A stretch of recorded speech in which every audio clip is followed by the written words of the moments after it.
গত 15 তারিখে রাত্র আনুমানিক 9 ঘটিকার দিকে কেন্দ্রীয় শহীদ মিনারে রাকিবুল ইসলাম রাকিব টিকটক করে এবং সে বোরহানুদ্দিন কলেজের স্টুডেন্টও বটে।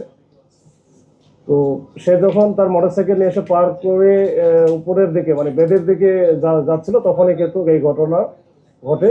আমরা সিসি ক্যামেরা ফুটেজ পর্যালোচনা করে দেখেছি যে এখানে মোটামুটি 3 থেকে 4 জনের মতো ছিল যারা এই হত্যাকাণ্ডে সরাসরি অংশগ্রহণ করেছে।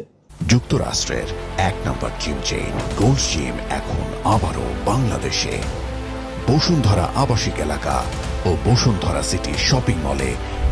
তো পরবর্তীতে আমরা যেহেতু ওইখানে গুলির ঘটনা ঘটে এবং পরবর্তীতে গুলি করার পরে যখন সে রাকিব পড়ে যাওয়ার পরে দুইজনের মধ্যে দেখলাম যে চাপাতি এবং চাকু দিয়ে এলোপাতারে কোপায়।